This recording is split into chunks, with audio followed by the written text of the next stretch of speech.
Halo, assalamualaikum warahmatullahi wabarakatuh.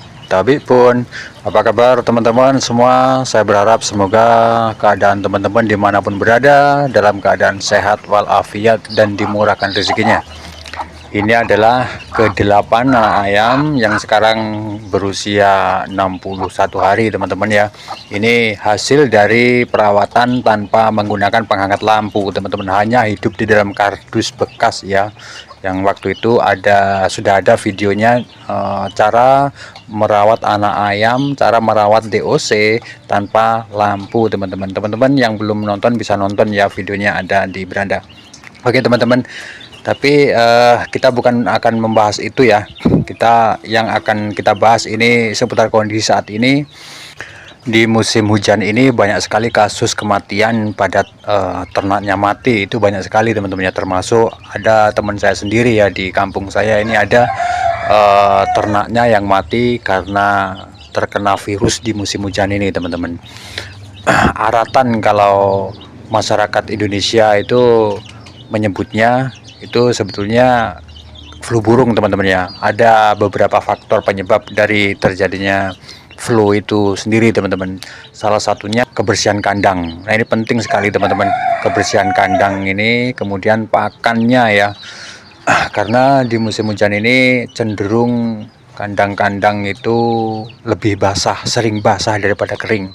Dengan perawatan intensif ya, itu sangat rawan sekali teman-teman, kandangnya basah. Untuk pencegahan supaya anak-anak ayam atau ayam besar itu tidak terkena virus-virus tersebut, harus diberikan tambahan seperti jamu-jamuan teman-teman ya pada pakannya atau minumannya. Itu untuk menambah sistem kekebalan tubuh mereka supaya tidak gampang terserang oleh penyakit teman-teman. Nah, kalau untuk sistem perawatan semi umbaran atau semi intensif atau umbaran itu lebih aman teman-teman, lebih aman dibandingkan perawatan ayam yang intensif ya, ini untuk serangan-serangan penyakit di musim hujan ini teman-teman ya. Kenapa demikian? Itu karena banyaknya kohe teman-teman ya. Kohe yang tidak dibersihkan itu menyebabkan gas amoniaknya itu menguap dari bawah ke atas, sehingga ayam-ayam itu tidak mendapatkan sirkulasi udara yang bagus karena cuaca hujan, sehingga ayam gampang sekali terserang flu tersebut teman-teman. Kalau kohe-kohe di bawah kandang, di bawah ayam itu setiap hari dibersihkan teman-teman ya. Dibersihkan pagi atau sore, sering bersihnya lah kandang ya.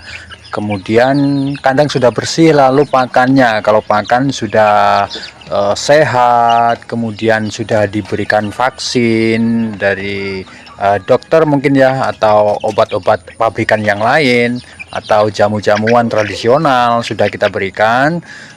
Insya Allah ayam-ayam juga sehat teman-teman. Tidak cukup itu aja teman-teman, selain itu harus kita berikan pengasapan ya, pengapian. Itu pengasapan itu juga sangat penting supaya virus-virus yang datangnya dari udara itu bisa dihalau ya teman-teman, bisa dihalau oleh asap-asap itu. Kemudian nyamuknya juga supaya tidak seberapa ya, apalagi di musim hujan ini banyak sekali jentik-jentik nyamuk Aedes aegypti teman-teman. Nah, ini bukan untuk ayamnya aja, tetapi untuk kita yang merawatnya juga harus tetap sehat kondisinya ya teman-teman. Jadi dimanapun berada harus selalu dijaga kesehatannya. Jangan lupa jahe dan subscribe. Poin-poin itu sangat penting sekali, khususnya ayam dalam perawatan intensif teman-teman ya. Berbeda dengan yang umbaran atau semi umbaran ya, kita mungkin lebih aman dari virus. Maksudnya lebih aman itu dia di lokasi umbaran itu masih sering terkena sinar matahari teman-teman ya. Lalu selain pakan utama yang kita berikan setiap hari di lokasi umbaran, dia akan makan serangga, akan makan apa saja yang dia temukan, termasuk daun-daunan teman-teman ya. Saya menerapkan semua poin-poin yang sudah saya sebutkan teman-teman, sehingga alhamdulillah ayam-ayam di rumah semuanya dalam keadaan sehat, meskipun curah hujan di bulan Desember ini sangat tinggi sekali ya teman-teman. Setiap pagi saya merebus ikan asin teman-teman. Ini limbah rumah tangga ya yang saya buat untuk pakan utama. Ini ada ikan asin saya rebus setiap pagi, cukup 2 sendok makan saya rebus. Ini untuk 20 ayam dengan sistem perawatan semi umbaran tanpa menggunakan fur, cukup dengan ikan asin sebagai proteinnya ya teman-teman. Kemudian ada nasi, ada sisa nasi ini untuk karbohidratnya. Lalu saya tambahkan ada buah pepaya muda untuk mencukupi seratnya. Itu saya rajang, saya iris kecil-kecil untuk 1 buah pepaya yang beratnya kira-kira 1,5 kg itu untuk 2 hari teman-teman. Untuk ikan asin sendiri ini sebelum kita berikan mereka ayam-ayam kita makan, harus kita proses dulu ya teman-teman. Soalnya kalau tidak kita proses dulu, kalau tidak kita rebus, itu sangat berbahaya karena pada limbah ikan asin ini ada parasit-parasit jahat yang mungkin bisa saja mengakibatkan ayam-ayam kita ini sakit ya, bahkan bisa berujung pada kematian. Saya juga menambahkan dedak teman-teman, ini makanan pokoknya ya. Kebutuhan pakan dari 20 ayam besar dan kecil ini setiap hari saya perlu 1,5 sampai 2 kilo teman-teman. Selebihnya di lokasi umbaran mereka ini akan cari makan sendiri. Sering itu saya berikan mereka pakan dedaunan seperti daun pisang ya, daun pisang, lalu ada daun singkong, itu saya berikan dimakan oleh mereka.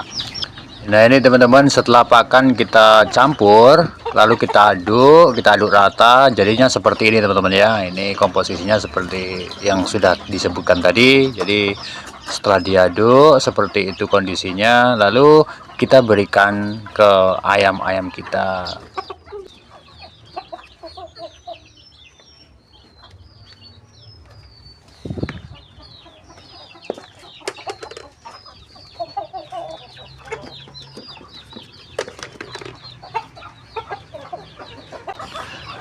Seperti ini teman-teman.